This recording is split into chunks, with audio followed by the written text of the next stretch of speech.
Hello everyone, आज हमारा topic है परिवहन समस्या, ट्रांसपोर्टेशन प्रॉब्लम। सबसे पहले हम देखते हैं परिवहन समस्या का क्या अर्थ है। Meaning of transportation problem. परिवहन समस्या रेखीय प्रक्रमण समस्या का ही एक विशिष्ट प्रकार है। सामान्यतः बड़ी निर्माणी जो संस्थाएं होती है वो एक वस्तु का उत्पादन विभिन्न स्थानों पर स्थित कारखानों में करती है ताकि अलग अलग मांग वाले स्थानों में वस्तु का वितरण आसानी से न्यूनतम परिवहन लागत पर किया जा सके। इन कारखानों को उद्गम स्थल कहते हैं तथा बाजार, जिसको गोदाम कहा जाता है, वहां तक वस्तु को न्यूनतम लागत पर पहुंचाने की समस्या परिवहन समस्या कहलाती है।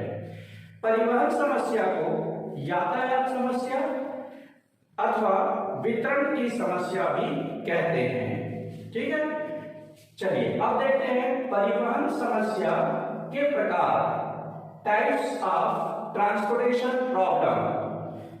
कितने प्रकार के होते हैं परिवहन समस्याएं? तो परिवहन समस्या मुख्यतः दो प्रकार के होते हैं। पहला है संतुलित परिवहन समस्या, बैलेंस्ड ट्रांसपोर्टेशन प्रॉब्लम, और दूसरा है असंतुलित परिवहन समस्या। पहले पॉइंट्स पर वापस आते हैं। संतुलित परिवहन समस्या क्या चीज होता है? तो संतुलित परिवहन समस्या वह समस्या है जब विभिन्न स्रोतों पर उपलब्ध जो वस्तुएं हैं या जो पूर्ति के साधन हैं वो मांग के अनुरूप हो, मतलब जितनी पूर्ति है उतना ही मांग हो, तो उसे हम कहते हैं संतुलित परिवहन समस्या। और असंतुलित परिवहन समस्या, अनबैलेंस्ड ट्रांसपोर्टेशन प्रॉब्लम जो है, वहां पर मांग और पूर्ति में अंतर पाया जाता है। जैसे नाम से ही पता चल रहा है कि दोनों बराबर नहीं है, असंतुलित है, तो उसे हम कहते हैं असंतुलित परिवहन समस्या। अब आते हैं परिवहन समस्या को हल करने की विधियां, methods of solving of transportation problem. तो पहला मेथड है इसमें प्रारंभिक बेसिक संभाव्य हल, बेसिक फिजिबल सॉल्यूशन। इसमें तीन विधियां हैं। पहला न्यूनतम लागत विधि, लीस्ट कॉस्ट मेथड। दूसरा है उत्तर पश्चिम कोना विधि, नॉर्थ वेस्ट कॉर्नर मेथड। और तीसरा है ओगिल सन्निकटन विधि, ओगिल्स एप्रोक्सीमेशन मेथड। ये तीन मेथड है कि कैसे हम इसको सॉल्व करेंगे। मैं अभी एक एग्जांपल के थ्रू एक एक करके आपको समझाने का प्रयास करता हूं। फिर आते हैं हम अनुकूलतम हल विधि। ठीक है, अनुकूलतम हल विधि में भी तीन विधियां बताई गई हैं, तीन प्रकार बताए हैं। एक है रेखीय प्रक्रमण की simplex Vidhi, simplex method of linear programming. दूसरा है प्रारंभिक प्रयास विधि, स्टेपिंग स्टोन मेथड। और तीसरा है परिवर्तन द्वारा वितरण विधि, मॉडिफाइड डिस्ट्रीब्यूशन मेथड। तो आप यहाँ पे ध्यान रखेंगे, सिर्फ ये तीन मेथड हमको पढ़ना है, मतलब न्यूनतम लागत विधि, least cost method, north west corner method और ओगिल एप्रोक्सीमेशन मेथड। ये तीन मेथड हमको पढ़ना है।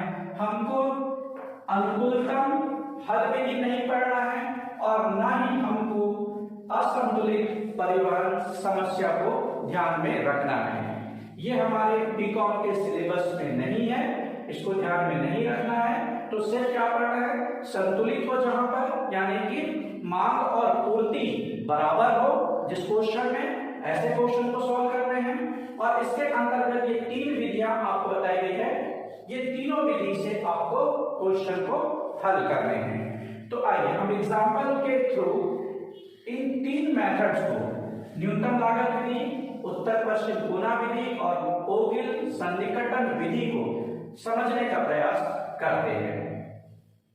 चलिए एक एग्जांपल लेते हैं। एग्जांपल नंबर 1, निम्नलिखित परिवहन समस्या को न्यूनतम लागत विधि से लीस्ट कॉस्ट मेथड यूज करते हुए सॉल्व करना है।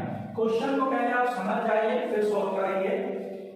पहला दिया हुआ मार्केट, आपके पास मार्केट 1, मार्केट 2, मार्केट 3, तीन मार्केट बताया गया, तीन बाजार है यहाँ पर। और वेयर हाउस आपको W से इंडिकेट कर रहे हैं, W या warehouse 1, warehouse 2, warehouse 3। और ये जो दिया हुआ है 16, 19, 12, 22, 13, 19, 14, 28 और 18, ये 3 रो और 3 कॉलम में है। ये हमारा कहलाता है कॉस्ट, लागत, प्रति इकाई लागत, पर यूनिट कॉस्ट कह सकते हैं हम इसको। ठीक है, यहां पर सप्लाई दिया हुआ है, वेयर हाउस 1 से 14 यूनिट्स की सप्लाई, वेयर हाउस 2 से 16 यूनिट्स की सप्लाई, वेयर हाउस 3 से 12 यूनिट की सप्लाई, जिसको हम पूर्ति भी कहते हैं हिंदी में। ठीक है, डिमांड यानी कि मांग, कितनी मांग है? तो मार्केट 1 में 10 यूनिट्स, मार्केट 2 में 15 यूनिट्स, मार्केट 3 में 17 यूनिट्स। तो ये यूनिट्स है, ये किसको इंडिकेट कर रहा है? यूनिट्स को इंडिकेट कर रहा है, और ये किसको इंडिकेट कर रहा है? कॉस्ट को इंडिकेट कर रहा है। ठीक है, तो ये ध्यान रखेंगे, अंदर जो एलिमेंट्स दिए हुए हैं वो कॉस्ट है, बाहर जो आपको बताया जा रहा है सप्लाई और डिमांड में ये यूनिट्स है, इकाई है। तो हमारे पास टोटल 42 यूनिट्स, 42 यूनिट की डिमांड है इन कॉस्ट पर, ये जो अंदर दिया है लागत उस पर।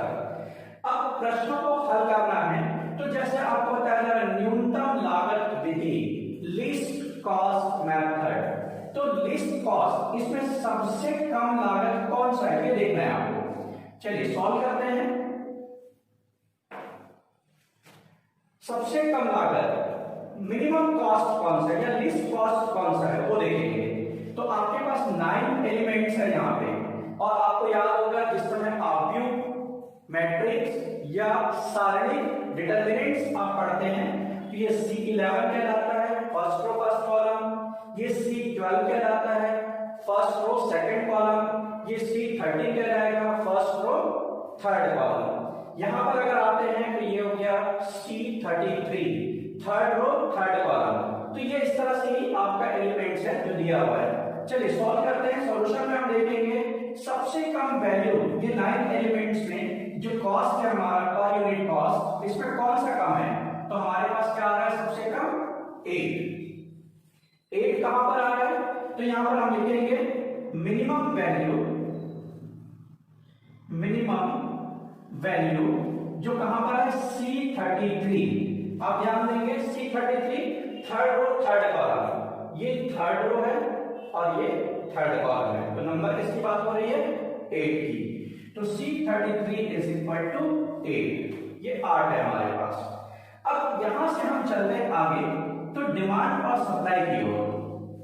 तो डिमांड कितनी है आपके पास? डिमांड इज इक्वल टू दिया हुआ है आपके पास 70 यूनिट्स, एंड सप्लाई कितना है? तो supply is equal to 12 units. ठीक है, डिमांड आपके पास है 70 यूनिट्स और 12 यूनिट की यहां पर सप्लाई है। तो जितनी सप्लाई है उतनी डिमांड को हम एट ए टाइम फुलफिल कर सकते हैं। मतलब 12 इकाई की पूर्ति है, 17 की मांग है, तो मैं 12 लोगों को वहां पर सामान दे सकता हूं। तो आप इसमें माइनस कर दीजिए मिनिमम वैल्यू को। मिनिमम वैल्यू कौन सा है? 12 माइनस करेंगे, यहां से भी 12 माइनस करेंगे, तो ये 12 माइनस करेंगे तो क्या होगा? ये थर्ड रो, ये चूंकि 0 होगा तो जो 0 वाला रहेगा वो कॉलम या रो को आप हटाते चलेंगे।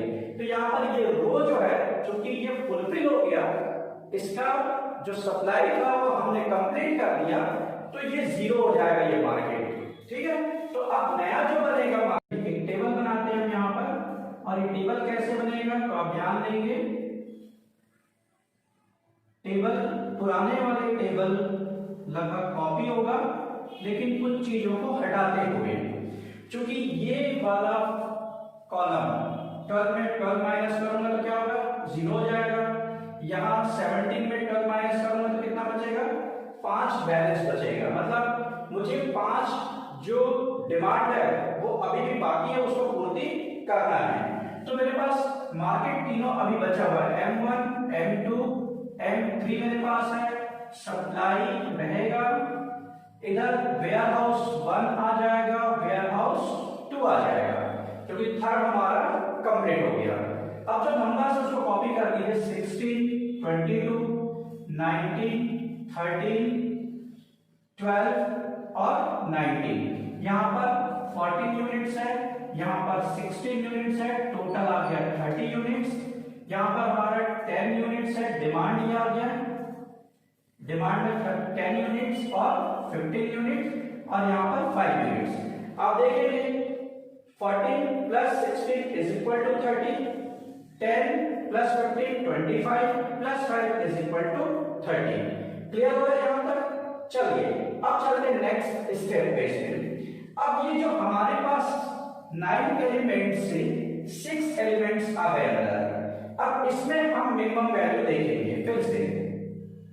तो आप देखिए मिनिमम वैल्यू, मिनिमम वैल्यू क्या है? 16, 19, 12, 22, 13 और 19, ये 6 एलिमेंट्स में देखना है आपको।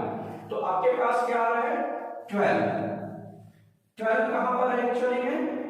ये 11, ये 12, ये 13। तो हम यहां पर लिखते हैं C13 is equal to 12। C13 के पास है 12। क्लियर? चलिए अब इसी में आगे चलेंगे हम यहाँ पे। तो ये हमारा सप्लाई है 14 यूनिट्स और इसके नीचे आते हैं तो ये हमारा 5 यूनिट्स का डिमांड है। तो यहाँ पर फिर से लिखते हैं डिमांड कितनी है? Demand is equal to 5 unit and supply is equal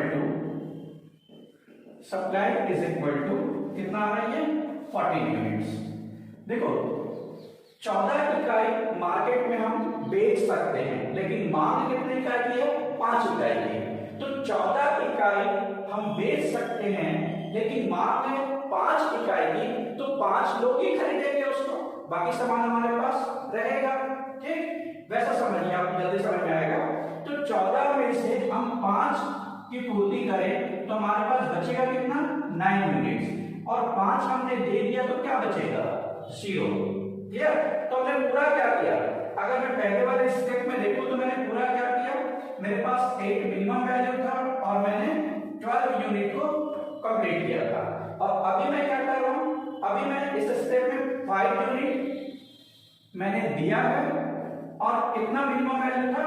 12 minimum था, इसमें भी 12 आ गया। ठीक है, क्लियर हो गई है? यहाँ पर 12 यूनिट को हमने सप्लाई किया, यहाँ पर 5 यूनिट हमने सप्लाई किया। अब क्या बचा आपके पास? तो आप देखेंगे ये थर्ड वाला जो है ये 0 है।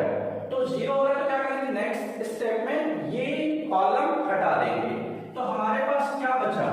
सिर्फ 2 कॉलम बचे, M1 और M2। फिर से हम एक बॉक्स बनाएंगे इसी तरह से।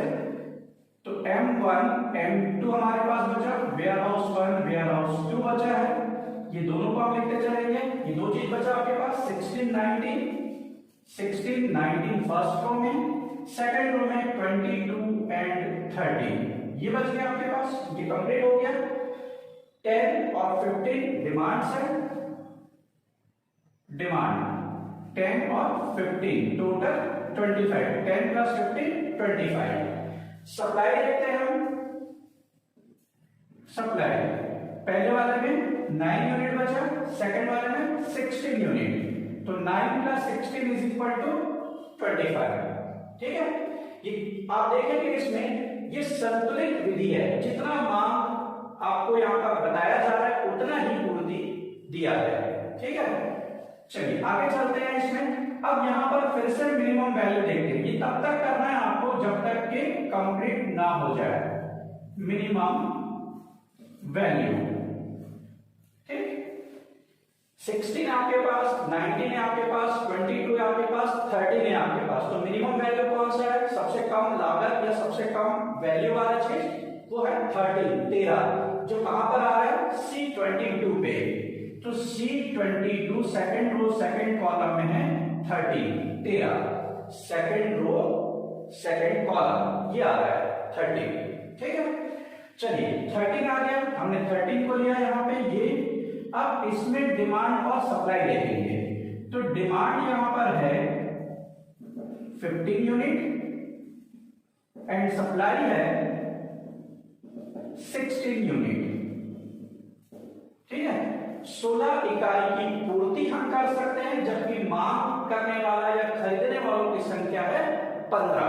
हमेशा ध्यान रखिए न्यूनतम लागत में न्यूनतम मिनिमम वैल्यू देखना है, और जो सप्लाई और डिमांड में भी मिनिमम वैल्यू को ही लेना है, कम वाले को लेना है आपको। तो यहाँ पर 15 है, ये -15 कर दो तो 0 हो जाएगा, ये -15 करो तो 1 बचेगा। तो यहाँ पर हमारा सेकंड कॉलम जो है M2 की वैल्यू 0 है, तो वो हम हटा करके फिर से एक टेबल बनाएंगे यहाँ पर। ठीक, चलिए अब यहाँ पे टेबल कौन सा बनेगा, तो M1 बचा आपके पास 16 और 22, वेयर हाउस 1 में 16, वेयर हाउस 2 में 22। डिमांड हम देखते हैं कितना है, तो डिमांड हमारे पास है 10 यूनिट रिमेनिंग, 10 बचा हुआ है, टोटल भी 10 हुआ। यहाँ पर पहले वाले में 9 सप्लाई है, दूसरे वाले में 1, ये सप्लाई यूनिट्स हुए। ठीक है, अब यहाँ पर आंसर क्या मेरा, तो 13 मैंने जो मिनिमम वैल्यू लिया, और इन दोनों में डिमांड एंड सप्लाई में विच एवर इज लेस, जो कम है वो, तो 15। ठीक, चलिए आगे चलते हैं इसमें। अब फिर से हमको देखना है मिनिमम वैल्यू। मिनिमम वैल्यू क्या है, मिनिमम वैल्यू, मिनिमम वैल्यू 16 आ जाएगा आपके पास। 16 कहां पर है देखिए, तो C11 पे minimum value C11 is equal to 16 आ रहा है हमारे पास। अब इस 16 को लेने से, 16 को लेने से डिमांड और सप्लाई हम देखेंगे, तो डिमांड मेरे पास आया 10 यूनिट्स एंड सप्लाई है यहां पर 9 यूनिट्स। ठीक है, तो कौन सा फुलफिल होगा, निश्चित रूप से कम वाला। 9 यूनिट्स को हम पूरा कर सकते हैं, तो 0 होगा, -1 करेंगे तो 1 कैरी होगा, सॉरी -9 करेंगे तो 1 कैरी होगा। तो यहां पर आपका जो आंसर होगा वो 16 इंटू 9 हो जाएगा। ठीक है, चलिए अब क्या बचा आपके पास, ये रो कंप्लीट हो गया, 0 हो गया, तो मेरे पास एक छोटा सा टेबल बनेगा यहाँ पर, लास्ट टेबल, और वो क्या रहेगा, वो रहेगा M1 जिसमें 22 बचा, वेयर हाउस 2, डिमांड और सप्लाई ये दोनों जो रहेगा वो 1 बचेगा। ठीक है, क्लियर हो गया यहाँ तक। ये वाला पोर्शन आप देख लीजिए, मैं इसको इरेज कर रहा हूं, मिटा रहा हूं इसको।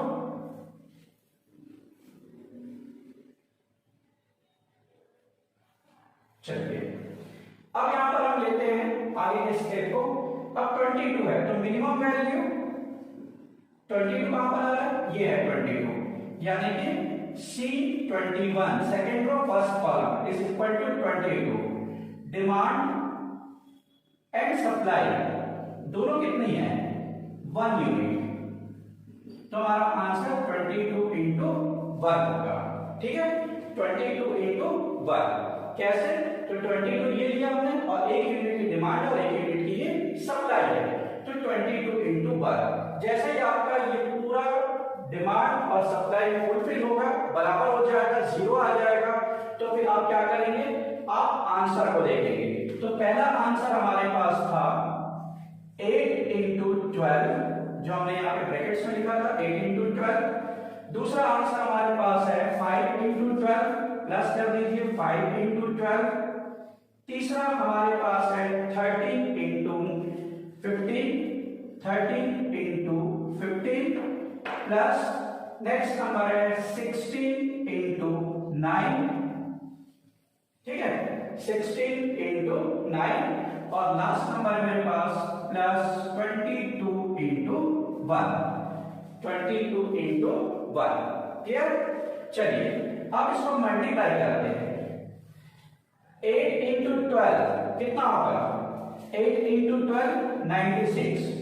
आप पारा जो पढ़ते हैं, टेबल जो बोलते हैं, 12 इंटू 8 इज इक्वल टू 96 हुआ, प्लस 5 इंटू 12 60 हो गया, प्लस यहां पर दे रहा 15 इंटू 13, 15 इंटू 13, तो ये हो गया आपका 195, 195। कैसे आ रहा है, तो 15 का जो टेबल है वो 10 टाइम्स पढ़ते हैं तो कितना आता है 150 आ गया आपके पास, और 15 का टेबल को 3 टाइम्स लेंगे तो ये आ गया 45, यानी कि 195, ये 195, ठीक है।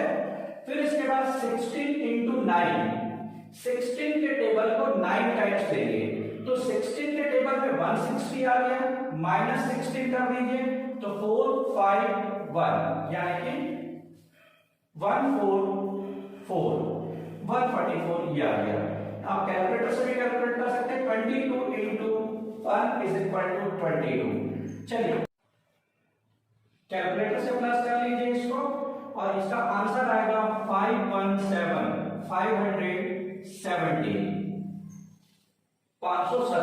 आप प्लस करके देखिए, ठीक है। तो ये था न्यूनतम लागत विधि, लिस्ट कॉस्ट मेथड। और आज के इस वीडियो में सिर्फ एक मेथड देखेंगे, सेकंड और थर्ड मेथड जो है हमारा। सेकंड मेथड आपका है नॉर्थ वेस्ट कॉर्नर मेथड, और थर्ड वाला जो मेथड है वो है ओगिल एप्रोक्सीमेशन मेथड। ये दोनों मेथड हम नेक्स्ट वीडियो में देखेंगे, ठीक है। अगर आपको ये वीडियो पसंद आ रहा है तो आप लाइक कीजिए, सब्सक्राइब कीजिए और शेयर भी कीजिए, ठीक है। और हाँ, लास्ट में मेरा व्हाट्सएप नंबर दिया हुआ है, अगर किसी को कुछ प्रॉब्लम हो इस क्वेश्चन से रिलेटेड या मेरे जितने भी वीडियो आपने देखा है उससे रिलेटेड, तो आप व्हाट्सएप के द्वारा उन समस्याओं का हल पूछ सकते हैं, ठीक है।